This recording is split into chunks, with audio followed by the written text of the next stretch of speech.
The listening part of Occupational English Test has 3 parts, and in each part you hear a number of different extracts. At the beginning of the test, you will hear a beep sound. You have time to read the questions before you hear the extracts. You will hear each extract once only. You have to complete your answers as you listen. At the end of each test, you will be given 2 minutes to check your answers. Part A. In this part of the test, you hear 2 different extracts. In each extract, a health professional is talking to his patient. For questions 1 to 24, complete the notes with the information you hear. Now, look at the notes for Extract 1. Extract 1. Questions 1 to 12. You hear a doctor talking to a patient. For questions 1 to 12, complete the following notes with a word or short phrase.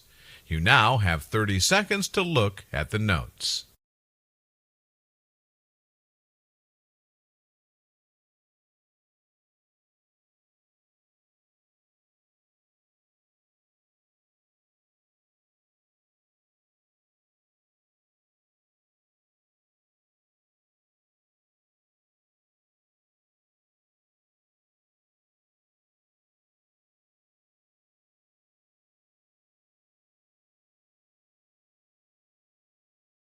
Hello, doctor. Good morning. Good morning. May I know your problem? Well, I'm having asthma and facing difficulty in walking even 10 steps. My weight is 344 pounds. I have high cholesterol and high blood pressure. I have joint pain, back pain, foot and ankle pain, and swelling on my leg and foot. I have sleep apnea and snoring. Moreover, I am a diabetic patient on medication. I also have hemorrhoids, doctor.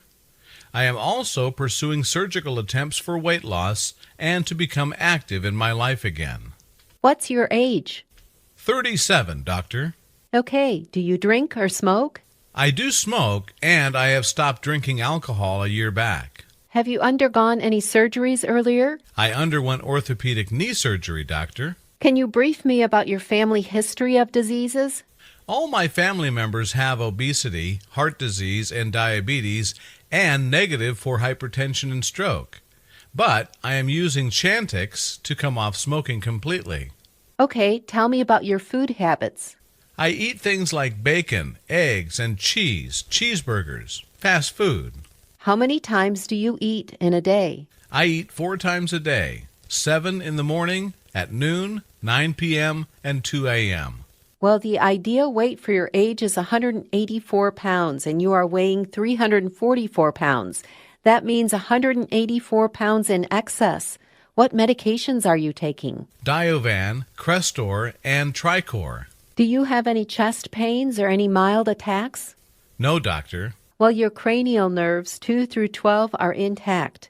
Neck is soft and supple. You have positive wheezing bilaterally. Heart rhythm is normal. Abdomen is soft. You have 1+ pitting edema. I have reviewed your complete test reports. This is a clear case of bariatrics, and you need to go for a laparoscopic Roux-en-Y gastric bypass. The complications include infection, bleeding, pulmonary embolism, deep venous thrombosis, leakage from the gastrojejunal, anastomosis, and possible bowel obstruction. Before we proceed for the surgery, you need to get reports on upper endoscopy, H. pylori testing, thyroid function tests, LFTs, glycosylated hemoglobin, and fasting blood sugar. Okay, doctor. I would like to proceed with the surgery.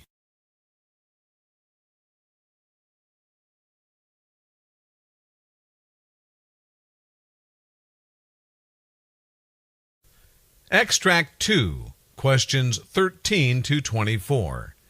You'll hear a physician talking to a patient called Mr. Andrews. For questions 13 to 24, complete the following notes with a word or short phrase. You now have 30 seconds to look at the notes.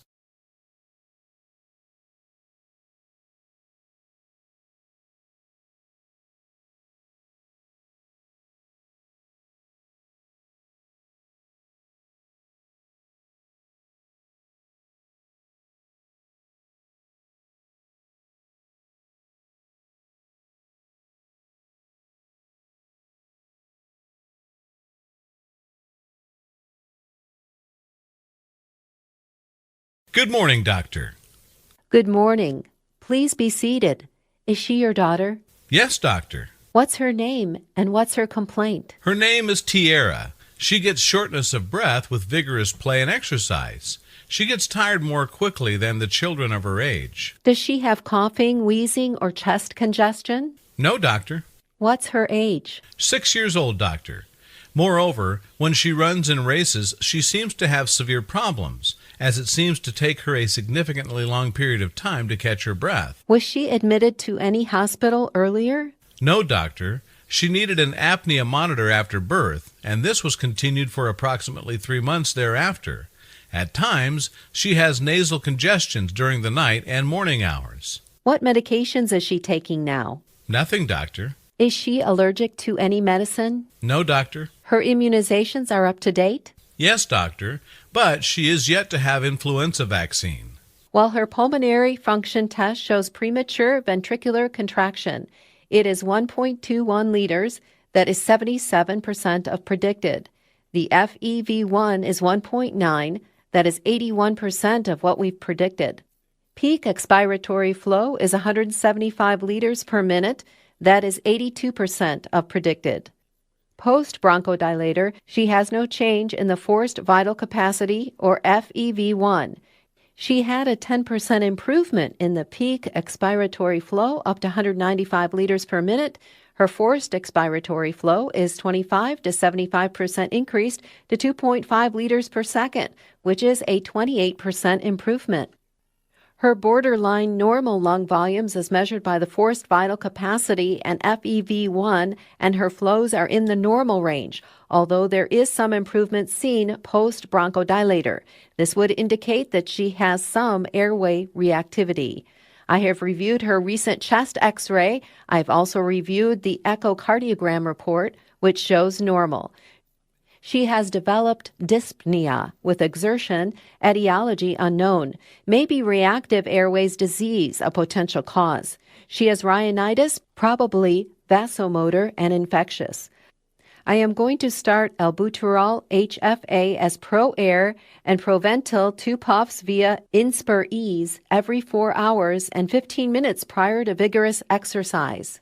She can use either Claritin 10 milligrams or Zyrtec 10 milligrams daily for rhinitis symptoms, and she may also use Sudafed 30 milligrams every 6 hours for significant nasal congestion. Continue these medications for 2 months and meet me thereafter. Okay, thank you, doctor.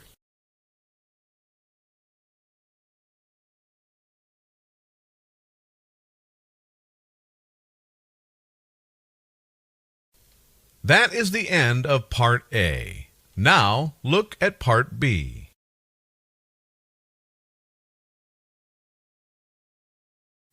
Part B. In this part of the test, you will hear 6 different extracts. In each extract, you'll hear people talking in a different healthcare environment. For questions 25 to 30, choose the answer A, B, or C, which fits best according to what you hear. You will have time to read each question before you listen to the audio. Complete the answers as you listen to the audio. Now, look at the question 25. You hear a discussion between a nurse and a physician explaining about ingredients used in a vaccine. Now, read the question.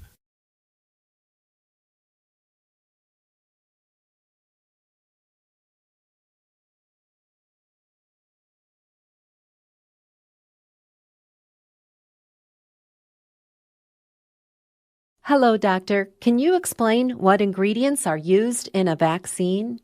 Well, chemicals used in a vaccine include a suspending fluid, such as sterile saline or fluids containing protein, preservatives such as glycine, albumin, and phenol, and enhancers or adjuvants to improve the effectiveness of the vaccine. Some vaccines may also contain trace amounts of the culture material for the growth of the virus or bacteria used in the vaccine, such as chicken egg protein. Even trace amount chemicals added to vaccines to deactivate a bacteria or virus and stabilize the vaccine and to keep the vaccine potent over time.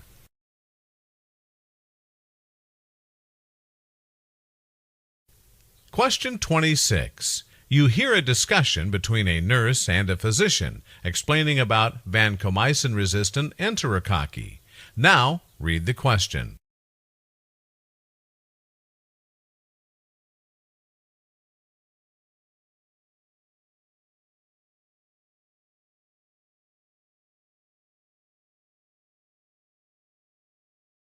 Hello, doctor. What are vancomycin-resistant enterococci?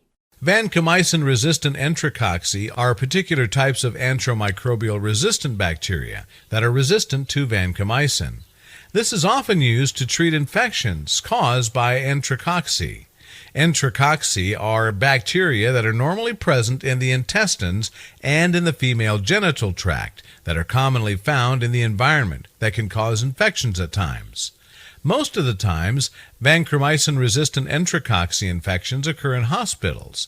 Often the infection is caused in patients with chronic diseases such as diabetes or who have recently received antibiotics. It's also more common in patients with indwelling devices like intravenous lines or urinary catheters and those with compromised immune systems. Vancomycin-resistant enterococci can cause many types of infections, such as urinary infection, heart infections called endocarditis, bloodstream infection called sepsis, abscesses, wound infections, pneumonia, or meningitis. The risk of vancomycin-resistant enterococci infection can be reduced by minimizing the use of indwelling devices, such as intravenous lines and urinary catheters. The risk can also be reduced by avoiding inappropriate use of antibiotics.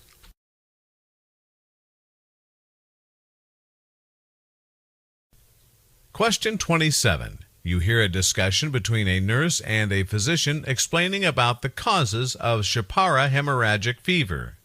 Now, read the question.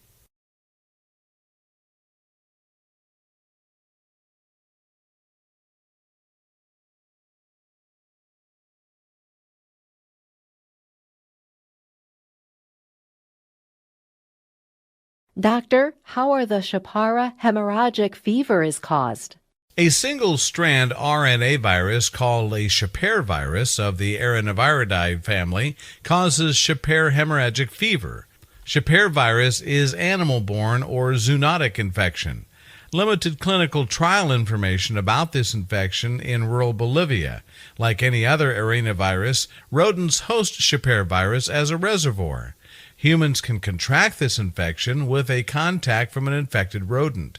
It can be direct or through inhalation or aerosolized Shapar virus from the feces or urine of infected rodents. Although there is a possibility of person-to-person transmission of arenaviruses through aerosolization, it's very rare. From the very limited observed cluster of cases of Shapar hemorrhagic fever, there was hardly any evidence of person-to-person transmission.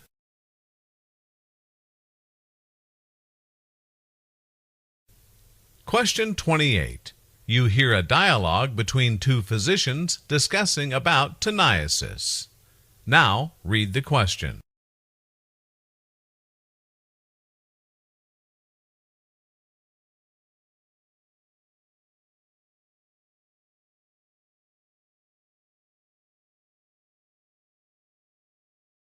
Hello, doctor. What is Candidiasis? Candidiasis is a parasitic infection caused by the tapeworm species pork tapeworm, or Tinea cilium, beef tapeworm, or Tinea saginata, and Asian tapeworm, or Tinea asiatica. Typically, people become infected with these tapeworms by eating raw or undercooked pork or beef.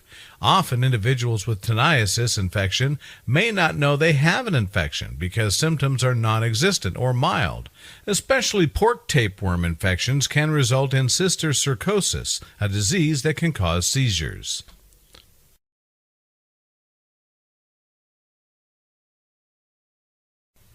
Question 29.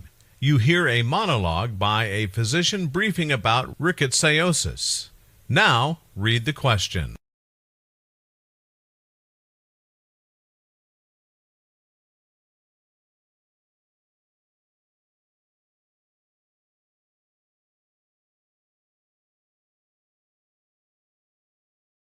A group of diseases called spotted fever group, rickettsiosis, is called by closely related bacteria.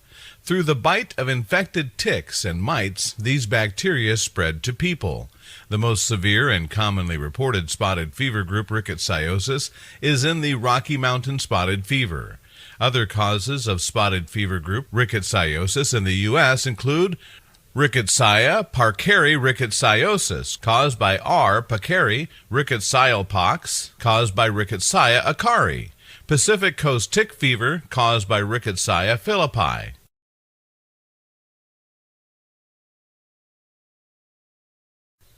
Question 30. You hear a dialogue between two physicians discussing about healthcare-associated infections. Now, read the question.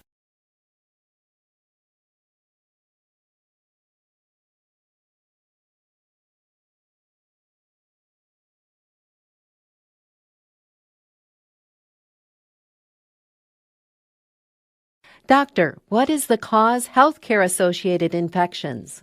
Different types of healthcare-associated infections, including pneumonia, wound, bloodstream infections, or surgical site infections, and meningitis caused by Klebsiella, is a type of gram-negative bacteria. Increasingly, Klebsiella bacteria have developed antimicrobial resistance, and very recently, it has developed to the antibiotics called carbapenems. Normally, Klebsiella bacteria are found in the intestines, where they do not cause any disease. They are also found in feces. Commonly, Klebsiella infections occur among sick patients in healthcare settings, patients whose care needs devices such as ventilators or intravenous catheters. Moreover, patients taking long courses of certain antibiotics are at high risk for Klebsiella infections.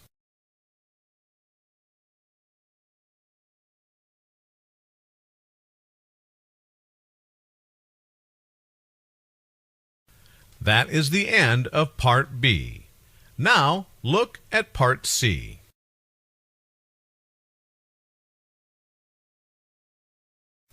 Part C. In this part of the test, you'll hear two different extracts. In each extract, you'll hear health professionals talking about specific aspects of their work.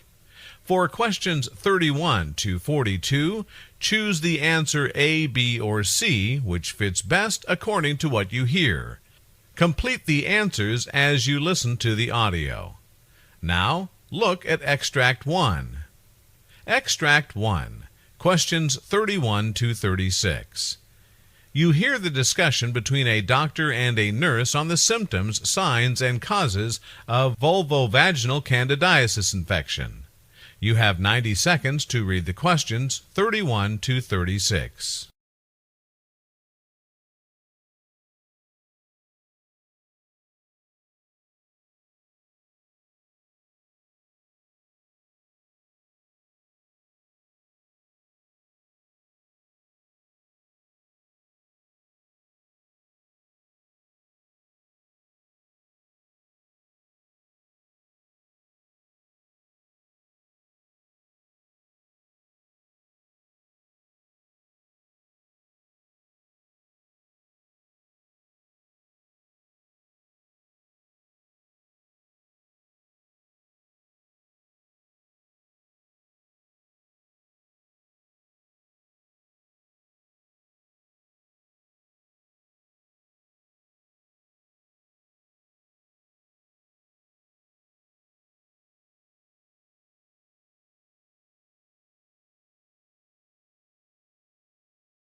Hello, doctor. Can you explain how vulvovaginal candidiasis infection occurs, its symptoms, and its treatment? Vulvovaginal candidiasis is a syndrome rather than an infection, and diagnosis of vulvovaginal candidiasis does not rely on clinical or laboratory criteria alone, but a combination of these two. Usually, vulvovaginal candidiasis is caused by C. albicans, but can occasionally be caused by other Candida sp or yeasts. Typical symptoms of vulvovaginal candidiasis include vaginal soreness, pruritus, dyspareunia, abnormal vaginal discharge, and external dysuria. However, none of these symptoms are specific for vulvovaginal candidiasis. About 75% of women will have at least one episode of vulvovaginal candidiasis, and 40 to 45% will have two or more episodes. Based on clinical presentation, microbiology, host factors, and response to therapy, vulvovaginal candidiasis can be classified as either uncomplicated or complicated. About 10 to 20% of women will have complicated vulvovaginal candidiasis, requiring special diagnostic and therapeutic considerations. Types of uncomplicated vulvovaginal candidiasis are sporadic or infrequent vulvovaginal candidiasis, mild to moderate vulvovaginal candidiasis, likely to be Candida albicans on immunocompromised women.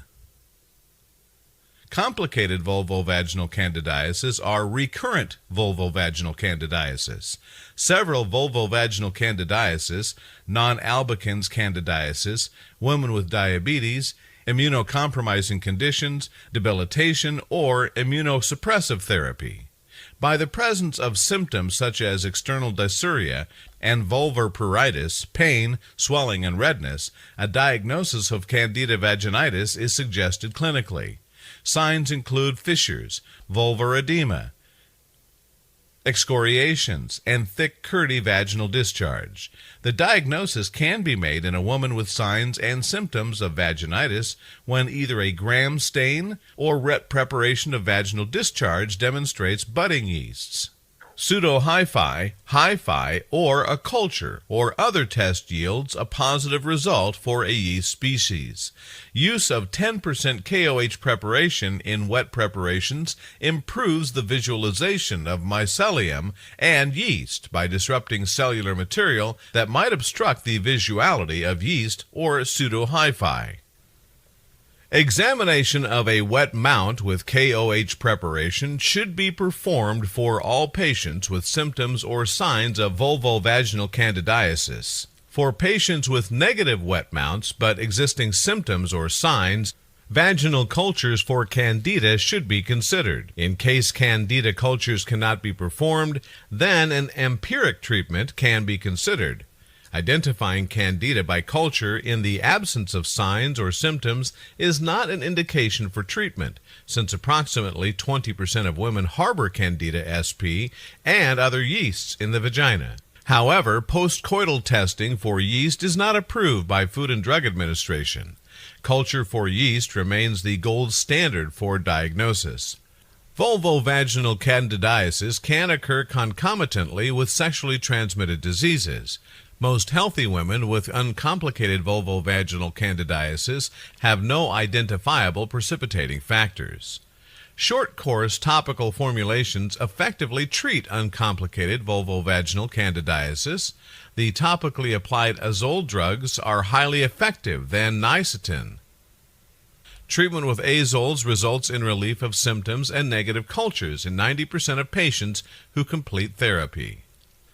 Over-the-counter intravaginal agents clotrimazole, 1% cream, 5 grams intravaginally daily for 7 to 14 days, or clotrimazole, 2% cream, 5 grams intravaginally daily for 3 days, or miconazole, 2% cream, 5 grams intravaginally daily for 7 days, miconazole, 4% cream, 5 grams intravaginally daily for 3 days, or miconazole, 100 milligram vaginal suppository, 1 suppository daily for 7 days, or miconazole, 200 gram vaginal suppository, 1 suppository for 3 days, or miconazole, 1200 milligram vaginal suppository, 1 suppository for 1 day. Teoconazole, 6.5% ointment, 5 grams intravaginally in a single application. Prescription intravaginal agents butoconazole 2% cream 5 grams intravaginally in a single application, or turconazole 0.4% cream 5 grams intravaginally daily for 7 days, or turconazole 0.8% cream 5 grams intravaginally daily for 3 days. Turconazole 80 milligrams vaginal suppository 1 suppository daily for 3 days. Oral agent fluconazole 150 milligrams orally in a single dose.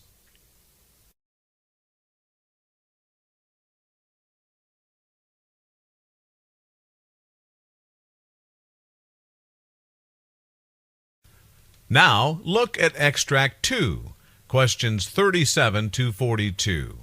You hear the doctor giving a lecture on colon polyps and its treatment. You have 90 seconds to read questions 37 to 42.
A colon polyp is a tiny growth of tissue projecting from the lining of a section of the large intestine called colon.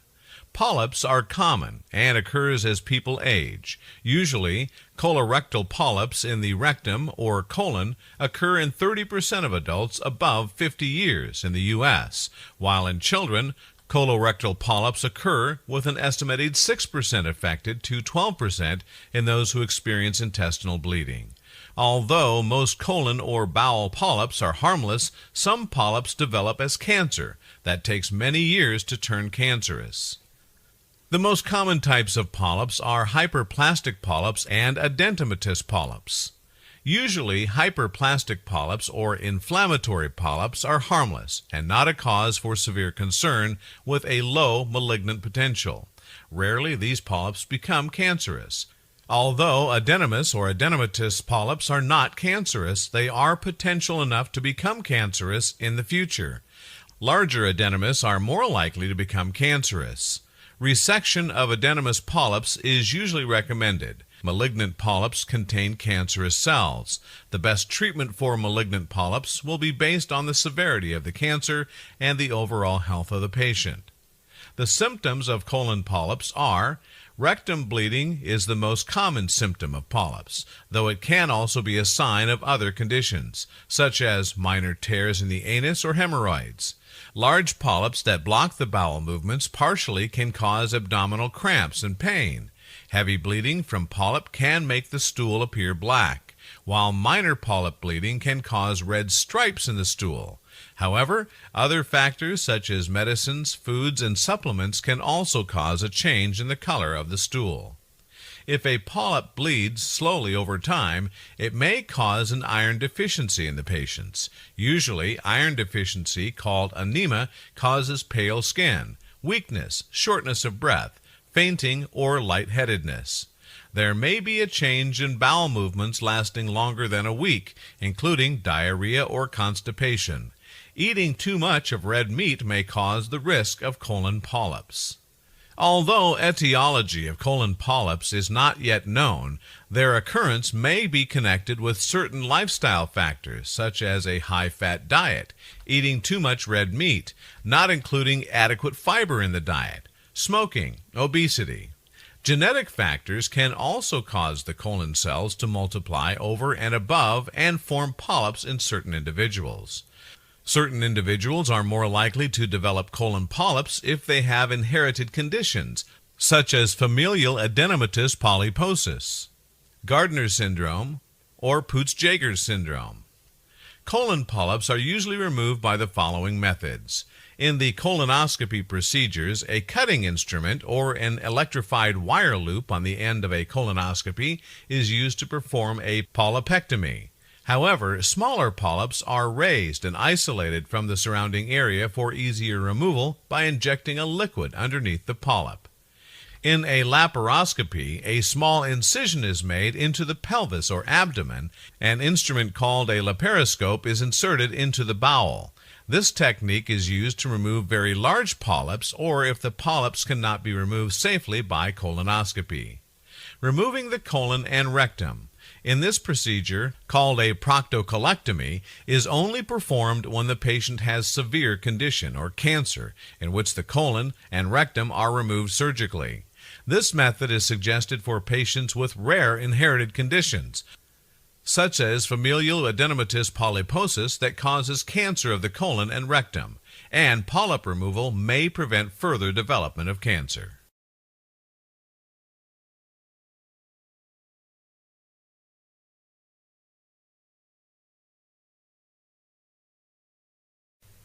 This is the end of Part C. You now have 2 minutes to check your answers.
That is the end of this listening test.